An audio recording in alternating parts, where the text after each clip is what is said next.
the United States really at the bottom of education scores around the world? And are we getting worse? I'm going to talk about this today when we look at international scores globally of how students are doing. If you're interested in education and in education from a global perspective, please like and subscribe. So I'm Dr. Emily Sherwood, and I have a very global outlook on education. I've lived overseas in China. I have, my husband is an immigrant. I've worked with language learners for almost 20 years. So I'm very interested in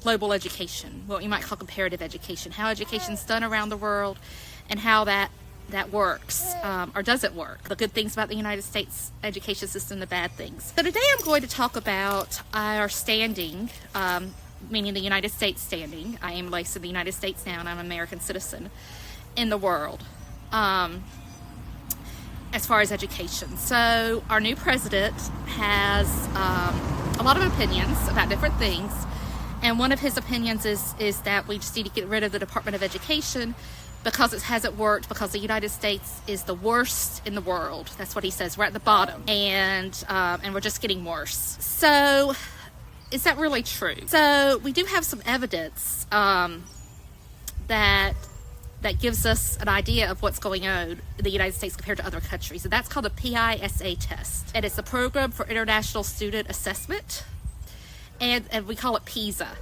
Or PISA. You hear both. You hear PISA and you hear PISA. So this test is given every 3 years usually. Because of COVID, it was meant to be given in 2021, but they delayed it by a year because of the COVID epidemic. So the last information we have, the last test that was given was 2022. There will be another test this year, I think. There will be another test. And it was very interesting what this showed. There was a global dip, which is not unexpected because of COVID. However, the United States was one of only a handful of countries, 24 countries. There were 24 countries where scores stayed about the same. And the United States was one of those. Other countries greatly went down. And only 4 countries actually saw growth, significant growth in anything. And that was Colombia, Macau, Peru, and Qatar. So the United States in 2018, it was number 13 in reading in the world, based on this test, number 37 in math, and number 18 in science. And because the United States basically stayed the same while other countries went down, that our rankings are way up. We're now number 34 in math, and we're number 9 in reading. Now, that's not awesome. I think everyone would agree that we could do better, but we're not at the bottom of the barrel. And we actually stayed still when other countries were greatly declining. So this suggests that COVID was a problem in the United States as far as education as it was worldwide. And what is interesting in this is that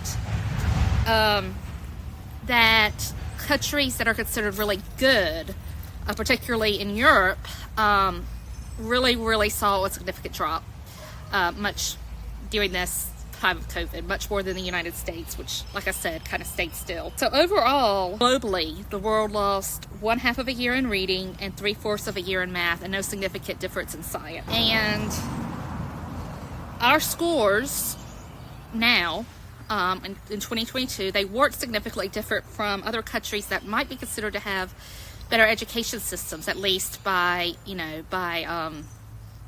culture, by what people think. We were not significantly different from Iceland, Norway, Portugal, Malta, Germany, France, Spain, Israel, in math. So all these countries that are considered pretty good at education, particularly Scandinavian countries, we were about the same. And the United States is actually ahead of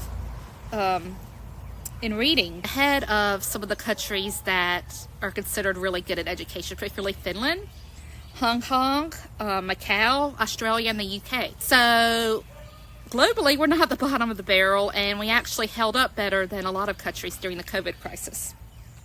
And especially in Western Europe, many of these countries declined in their scores, particularly in math, but also in reading. Estonia is actually ranked higher than Finland now, and that's really interesting considering Finland is considered the country for education. Another thing that's very interesting is that the countries that did do stayed the same and actually went up in the rankings because they did not fall. They did not struggle like other countries that are considered traditionally good at education. Some of those countries are countries that you would not think of as being really good in education. So, for example, in reading, Panama jumped quite a bit. It's still, relatively low, but it jumped quite a bit. Chile jumped. Brunei jumped. Croatia, the Czech Republic, a lot of Eastern European countries. Ireland, Uruguay.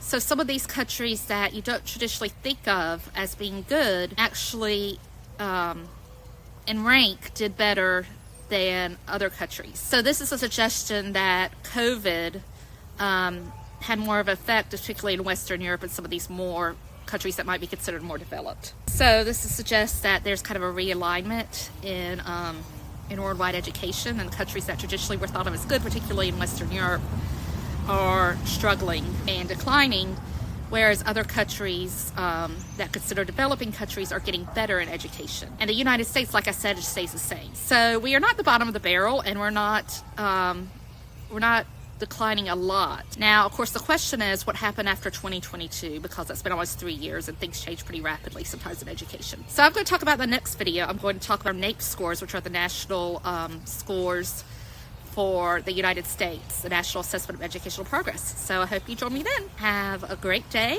and keep learning.